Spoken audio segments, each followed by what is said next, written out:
बिस्मिल्लाहिर्रहमानिर्रहीम। अस्सलाम वालेकुम नाज़रीन, आप यूट्यूब चैनल देख रहे हैं, मैं इमरान खान हूँ। नाज़रीन, पहली खबर तो ये है कि पाकिस्तान के मीडिया पर यह पाबंदी लगाई गई है कि आप अदलिया पे बात कर लें।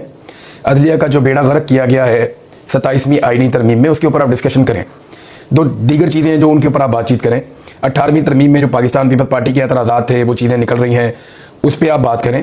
आप उन तमाम चीज़ों पर बात करें, लेकिन आपने आर्टिकल 243 वाला मामला जो पाकिस्तान की अस्करी क़यादत की तैनाती के हवाले से या उनके ओहदे के हवाले से या आर्मी चीफ और फील्ड मार्शल के ओहदे के हवाले से जो आईनी तरमीम की गई है, उस पर आप बात ना करें, या अगर उस पर बात करनी है तो सरसरी बात करें और निकलें।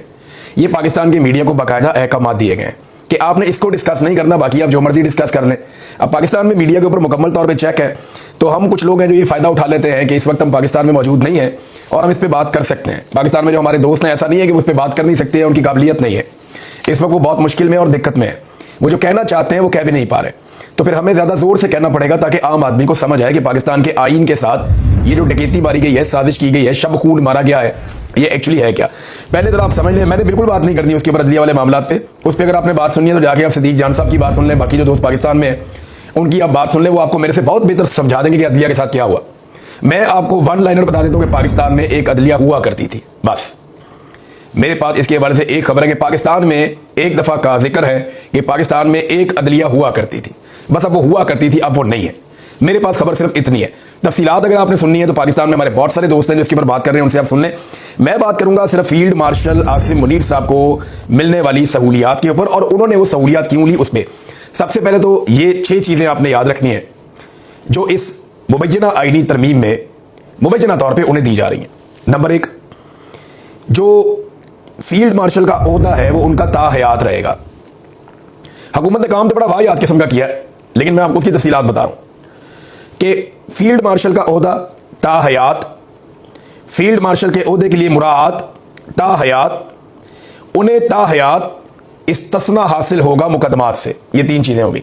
नंबर 1, ताहयात फील्ड मार्शल रहेंगे, जब तक जिंदा रहेंगे, अपनी मौत के मुकर्ररा वक्त से एक लम्हा पहले तक वो फील्ड मार्शल रहेंगे। ये उन्होंने आइन के अंदर लिखवा दिया।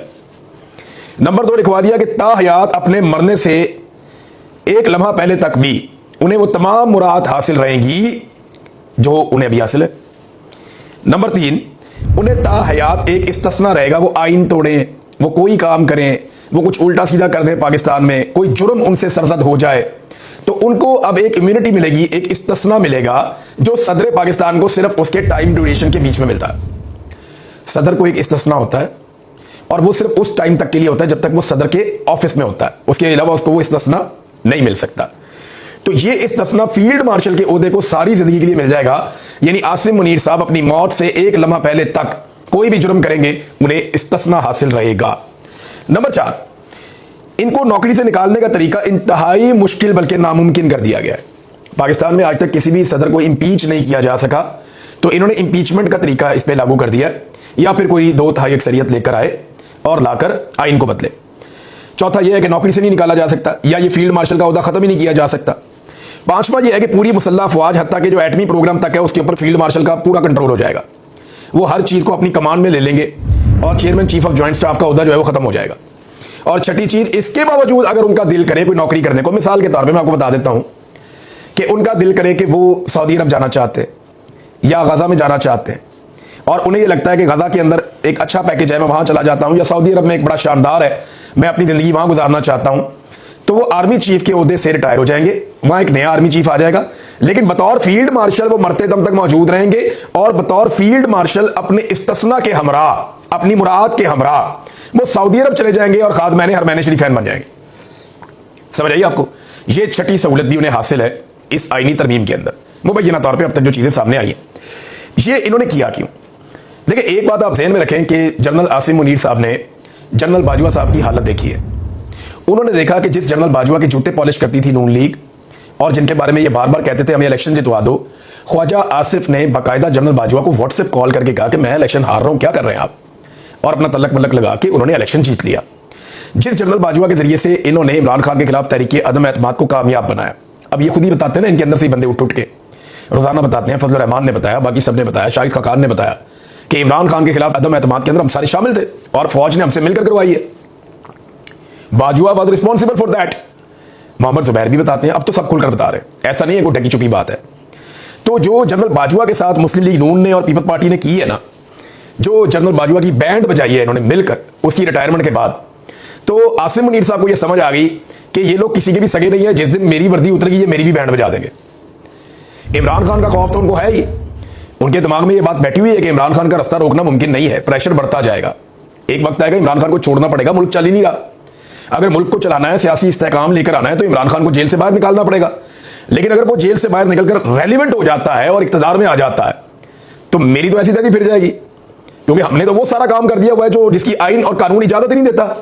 लिहाजा अपने आप को बचाने के लिए इस्तिस्ना ले लो। तो ऐसा नहीं है कि खाली इमरान खान से बचना है, इमरान खान तो आ रहा है और उसने तो आना है, और वो इसलिए आना है, आज नहीं, कल नहीं, साल नहीं, कितनी देर रोक लेंगे, मुल्क में इस्तेहकाम ही नहीं आएगा। तो अल्टीमेटली तो इमरान खान को बाहर आना है, तो इमरान खान बाहर आएगा तो उसको इक़्तिदार मिल जाएगा, ये ऑब्वियस है। बस सिर्फ कोशिश ये करनी है कि उसको 2/3 अक्सरियत ना मिले, क्योंकि अगर उसको 2/3 अक्सरियत नहीं मिलेगी तो वो आईनी तरमीम नहीं कर सकेगा और फील्ड मार्शल अपनी जिंदगी में एंजॉय करेंगे, और वो सऊदीया में एक नए ओहदे के ऊपर जा भी सकते हैं। तो एक तो PMLN और पीपल्स पार्टी का उन्हें पता है कि ये बड़े बदीद लोग हैं, ये जैसे ही मैं ओहदे से उतरूंगा ये मेरी ऐसी तैसी फेर देंगे, लिहाजा मैं ओहदे से उतरता ही नहीं, और मैं अपनी इम्यूनिटी ले लेता हूं, इस्तिस्ना ले लेता हूं। और दूसरा उन्होंने ये किया कि इमरान खान से बचने के लिए अपने इर्द गिर्द एक आईनी दीवार खड़ी कर ली। इसको और सिंपल कर लें, इमरान खान की जलखार हो रही है, वो जेल से बैठकर आसिम मुनीर साहब को ज़हनी मरीज करार दे चुके हैं। अब इमरान खान जिस आदमी को जो कहते हैं ना लोग, उसको वो इमेजिन करना शुरू हो जाते हैं, उसकी हरकतों सकनात पे नजर रखना शुरू हो जाते हैं कि यार ये ज़हनी मरीज वाकई तो नहीं है। शहबाज शरीफ को अर्दली जब से कहा है वो तब से अर्दली लगना शुरू हो गए हैं। मैं सीरियसली आपको बता रहा हूं कि मेरे अपने दिमाग में एक इमेज बन गया कि यार वाकई ये हरकतें तो वही हैं। तो अब ये भी एक बड़ी दिक्कत है कि इमरान खान साहब ने उन्हें ज़हनी मरीज कह दिया। प्रेशर तो इमरान खान साहब ने जेल से दबा के डाला हुआ है आसिम मुनीर साहब के ऊपर, और उन्हें नजर भी आ रहा है कि इसको मैं कब तक आखिर रोकूंगा। तो एक तो वो खतरा है, और ये खतरा ना PMLN के कुछ टाउट्स और कुछ टाउट्स हैं एस्टेब्लिशमेंट के, और कुछ PMLN के अपने लोग भी हैं, और वो अपने मुंह से बरमला अब ये कहना शुरू हो गए, उनके ट्वीट्स मौजूद हैं रिकॉर्ड के ऊपर, उनके स्क्रीनशॉट इस वक्त सोशल मीडिया पे गर्दिश कर रहे हैं। नजम सिटी का ऐसा ही स्टेटमेंट है कि एक्चुअली ये आसिम मुनीर साहब ने अपनी मुस्तकबिल की प्रोटेक्शन हासिल की है जिस वक्त इमरान खान साहब इक्तदार में आ जाएंगे, क्योंकि सारे डराते थे ना कि इमरान खान आ गया तो ये कर देगा, तो वो कर देगा, तो आपको नहीं छोड़ेगा, तो उसको नहीं छोड़ेगा।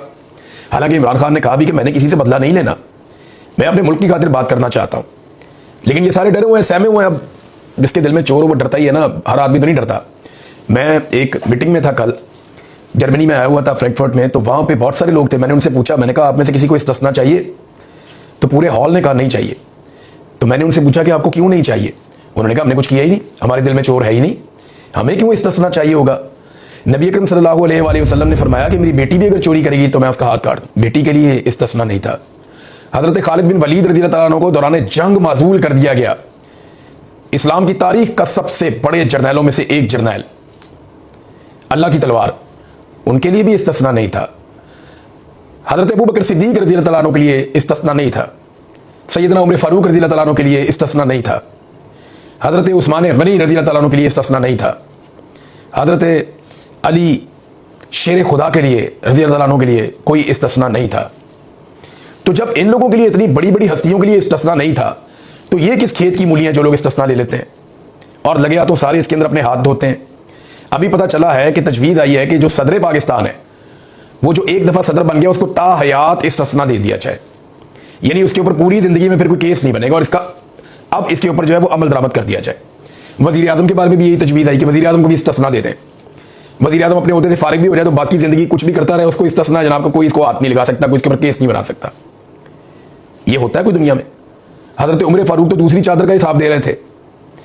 हमें सुनाते हैं कुरान पाक की आयतें, अपने लिए इनको आईनी दीवार चाहिए और अपने लिए इनको प्रोटेक्शन चाहिए।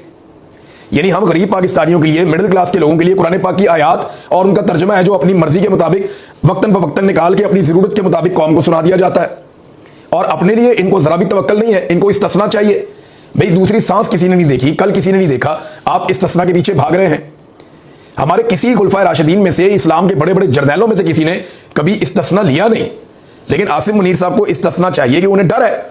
और ये PMLN के लोग कह रहे हैं, नजम सेठी साहब ने कहा और बहुत सारे लोगों ने कहा कि जनाब उन्हें इमरान खान साहब से ये खौफ है कि कल को इमरान खान साहब आ गए तो पता नहीं क्या कर देंगे, लिहाजा उन्होंने अपने इर्द गिर्द एक आईनी दीवार खड़ी कर दी है। आइन की इस तरह की शिकें मंजूर करवाने की कोशिश कर रहे हैं जिसके जरिए वो महफूज हो जाएं अपनी जिंदगी के आखिरी सांस तक। ये तो मेरा रब जानता है ना, हिफाजत तो मेरा अल्लाह करता है। वो हुजूम में तन्हा आदमी की हिफाजत करता है, वो पत्थर में कीड़े की हिफाजत करता है। और अगर वो किसी की हिफाजत ना करे ना, तो फिर उसे कोई नहीं बचा सकता। नबी अकरम सल्लल्लाहु अलैहि वसल्लम की एक हदीस है, मुझे वो याद आ गई। आप ऊँट पे सफ़र कर रहे थे और आपके पीछे एक सहाबी बैठे हुए थे छोटी उम्र के। आपने उन्हें कहा कि लड़के मेरी बात सुनो गौर से, कि सारी दुनिया मिलकर तुम्हारा कोई फ़ायदा नहीं कर सकती अगर रब ना चाहे तो, और सारी दुनिया मिलकर तुम्हारा कोई नुकसान नहीं कर सकती अगर रब ना चाहे तो। उसका मुख्तसर मफहूम ये है कि मेरे रब की चाहत से होता है जो आता है। ये ज़ियाउल हक का भी प्लान ता हयात था, फिर उसके साथ क्या काम हुआ। ये ता हयात किस्म के वाहियात प्लान पाकिस्तान में बहुत दफ़ा बने, हमने बहुत बनते हुए देखे हैं। इसके ऊपर ये नवाज शरीफ साहब ने भी माजी में ये गलती की हुई है। ये ज़रा मैं आपको एक बड़ी इंटरेस्टिंग चीज़ पढ़ के सुनाता हूँ। ये मस्जिद निज़ामी साहब ने ये याद दिलाया। उन्होंने बताया कि बड़े भाई नवाज शरीफ ने सिविल मिलिट्री तवाज़ुन बरकरार रखने के लिए जनरल मुशर्रफ को आर्मी चीफ के साथ साथ chairman joint chief of staff committee भी बनाया था। ऐसे ही सारे इख्तियारात उसको भी दे दिए थे परवेज़ मुशर्रफ को। लेकिन एक साल बाद ही अक्टूबर 1999 में धड़न तख्ता हो गया। अब छोटे भाई शहबाज शरीफ ने भी हाइब्रिड सिस्टम की मजबूती के लिए जनरल आसिम मुनीर को आर्मी चीफ के साथ साथ चीफ ऑफ डिफेंस फोर्सेज बनाने का ऐलान कर दिया। आगे आगे देखें क्या होता है। तो ये बात उनकी बिल्कुल ठीक है, एक खेल पुराना है। अब एक जो स्टेटमेंट है वो जावेद हाशमी साहब की तरफ से आया, ज़रा सख्त स्टेटमेंट है, लेकिन जब इस तरह का माहौल होता है तो ऐसे स्टेटमेंट्स आ जाते हैं। जावेद हाशमी साहब कहते हैं कि पाकिस्तान में एक शख्स नशा इक़्तिदार में खुद को बादशाह बनाने जा रहा है, लेकिन बादशाह तो सिर्फ अल्लाह रब्बुल इज़्ज़त की है। मुशर्रफ का इंजाम याद रहे, पाकिस्तान की कश्ती को इस दौर में भंवर में लाने वाला आसिम मुनीर, चाहे वो ट्रंप की नौकरी हो या हमास के ऊपर पहरा देने के लिए फौज भेजना हो। नून लीग जिस नौकरी के लिए बनाई गई थी आज भी वही सरअंजाम दे रही है। पीपल्स पार्टी के हाथों में भी वही जंजीर आ गई है। ये कौम तुम्हारी गुलामी कभी कबूल नहीं करेगी। ये जनाब एक बड़ा सख्त ट्वीट है जावेद हाशमी साहब का, एक बड़े बहादुर सियासतदान है, और उन्होंने ये बताया। नाज़रीन, जबरान इलियास साहब ने एक ट्वीट किया, पाकिस्तान तहरीक इंसाफ के सोशल मीडिया के हेड है। उन्होंने एक ट्वीट किया, उसके अंदर उन्होंने कुछ चीज़ें लिखी और उसके साथ एक उन्होंने एक स्टिकर उन्होंने शेयर किया सोशल मीडिया पे। एक पोस्टर है, उसमें आसिम मुनीर साहब की फ़ोटो है और उसमें लिखा गया है presenting the legacy of Asim Munir, कि जो उन्होंने किया वो क्या किया। तो इसमें कोई काफ़ी सारी कोई 20-25 चीज़ें उन्होंने लिखी हुई हैं जो उनके दौर में हुआ। हिस्ट्री विल नेवर फॉरगेट, तारीख इसे कभी नहीं भूलेगी। पाकिस्तान विल नेवर फॉरगिव, और पाकिस्तानी इसे कभी माफ़ नहीं करेंगे।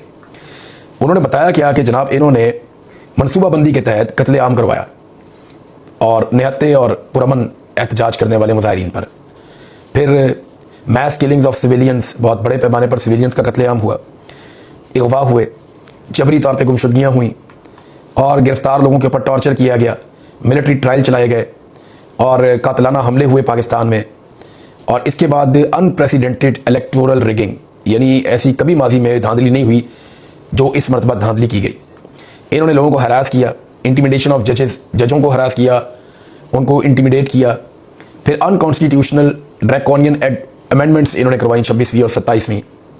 और इसके अलावा उन्होंने लिखा कि डेमोक्रेसी के साथ क्या किया, ट्रांसनेशनल रिप्रेशन, मैं पहले इस पर बात करता रहा हूँ, उस मामले में क्या हुआ, कलेक्टिव पनिशमेंट, को जुर्म कोई कर रहा है सज़ा कोई और, ख़ानदान भी अंदर, चादर और चार दीवारी का तकद्दुस जो है वो पामाल किया गया, mockery of Islamic and social values, इनका मजाक उड़ाया गया। और फिर उसके बाद ये फ्रीडम ऑफ स्पीच पाकिस्तान में ख़त्म कर दी गई, खौफनाक किस्म का सेंसरशिप पाकिस्तान में लगा दिया गया और मीडिया के ऊपर पाबंदियाँ लगा दी गई, ख़वातीन पर, बच्चों पर और बुजुर्गों पर हमले किए गए, ह्यूमन राइट्स की बदतरीन पामालियाँ की गई। और उसके बाद झूठे केसेस का अंबार लगा दिया गया, रातों को लोगों के घरों की चादर और चार दीवारी का गैर कानूनी तौर पर तकद्दुस पामाल किया गया और करप्शन, जो करप्ट लोग हैं उनको जो है ना प्रमोट किया गया, ह्यूमन राइट्स को ख़त्म कर दिया गया। इकनॉमिक्स जो है पूरी पाकिस्तान की मईशत वो कोलैप्स कर गई, पाकिस्तान में इन्फ्लेशन रिकॉर्ड लेवल पे पहुंच गई, टेररिज्म पाकिस्तान में बहुत ज़्यादा बढ़ गया, टूरिज्म ख़त्म हो गया, सेक्रेटेरियन वायलेंस यानी यहाँ पे पाकिस्तान में फ़िरका परस्ती भी बढ़ गई और बॉर्डर के ऊपर टेंशन भी बढ़ गई और पूरे मुल्क को एक जो है ना लाफिंग स्टॉक बनाकर रख दिया। ये आसिम मुनीर साहब के बारे में एक उन्होंने पम्फलेट जारी किया जबरान इलियास साहब ने, और ये भी मैंने आपके सामने रख दिया। अब पाकिस्तान तहरीक इंसाफ ने इसमें मुज़ामत करने का फैसला किया है। 14 नवंबर को हैदराबाद में वो कह रहे हैं जी अजीम शान हम जलसा करेंगे। ये अवामी जलसा 27वीं आईनी तरमीम को मुस्तरद करने के लिए होगा। 14 नवंबर को हैदराबाद बाईपास के ऊपर जलसा आम होगा और आइन और कानून की बालादस्ती और अदलिया की आज़ादी के लिए तहरीक तहफ़्फ़ुज़ आइन पाकिस्तान के तमाम लोग जो हैं वो जलसा करने जा रहे हैं। अब इसके अंदर सिंध की क़यादत शामिल होगी और इसके अंदर जो है वो बाकी क़यादत भी शामिल होगी। साहबज़ादा हामिद रज़ा की और मैं शाह महमूद कुरैशी दोनों की तस्वीर इसके अंदर देख रहा हूँ। ये दोनों अहबाब जो हैं वो जेल में बंद हैं इस वक्त पोस्टर के ऊपर, बाकी लोग सारे बाहर हैं। अभी मौलाना शरानी भी हैं इसके अंदर और इंटीरियर सिंध के लोग भी इसके अंदर मुबैना तौर पे आएंगे और साथ में जो है वो अख्तर मेंगल साहब वो भी नादरीन इसका हिस्सा बनेंगे। नादरीन, अंसार अब्बासी साहब की एक और खबर बदकिस्मती से झूठी साबित हो गई और गलत साबित हो गई। उन्होंने खबर दी कि वोट ऑफ नो कॉन्फिडेंस के वक्त इमरान खान ने जनरल बाजवा को गैर मुअय्यना मुद्दत के लिए एक्सटेंशन ऑफर की थी। ये अंसार अब्बासी साहब की खबर थी और ये सवाल उठाया गया परवेज़ खटक साहब से। तो परवेज़ खटक साहब ने कहा कि गैर मुअय्यना, हालांकि वो इमरान खान साहब के मुखालिफ हैं, इस वक्त शदीद मुखालिफ हैं इमरान खान के, उनके खिलाफ स्टेटमेंट देते रहते हैं, लेकिन वही बता रहे हैं कि नहीं ऐसा नहीं है, मैं बेशक इमरान खान का मुखालिफ हूँ, लेकिन गैर मुअय्यना मुद्दत वाली बात तो कोई अनपढ़ जाहिल ही कर सकता है। ये उन्होंने अंसार अब्बासी साहब को क्या क्या कह दिया। कानून में गैर मुअय्यना मुद्दत की बात ही नहीं है भाई, एक चीज़ आइन में नहीं है, कानून में नहीं है। तो इमरान खान साहब वो उस वक्त के आर्मी चीफ को ऑफर क्यों कर सकते थे। हाँ, एक बात ज़रूर हुई थी कि इमरान खान साहब ने जनरल बाजवा को ये ज़रूर कहा था, जो उस वक्त रिपोर्ट हुआ था, कुछ लोगों ने दावा भी किया था, मैं वही मुबैना दावा आपके सामने रखता हूँ। इमरान खान ने कहा था कि बाजवा साहब, अगर आप ये सारा कुछ एक्सटेंशन के लिए कर रहे हैं और पाकिस्तान को डिस्टेबलाइज कर रहे हैं और इन लोगों को लाकर बिठा रहे हैं जिनके ऊपर करप्शन के घिनौने इल्ज़ाम और केसेस हैं, जिन लोगों को जेलों में होना चाहिए, तो अगर आप ये एक्सटेंशन के लिए कर रहे हैं तो फिर आप वो मेरे से ले लें, लेकिन आप कौम के साथ, मुल्क के साथ ये मजाक ना करें। ये इमरान खान साहब ने उनके साथ बात की थी, बातों के अंदर एक बात, ये रिपोर्ट भी हुई थी, लेकिन इमरान खान साहब ने कोई ताहयात एक्सटेंशन वाली बात तो की नहीं थी और वो वैसे भी होती भी नहीं है, ऐसी कोई चीज़ नहीं होती। बहरहाल अब ये नाज़रीन अब तक की सूरत हाल है, मैंने आपके साथ शेयर की है। फर्दर जो डिटेल्स हैं वो मैं आपके साथ अपडेट करता रहूँगा।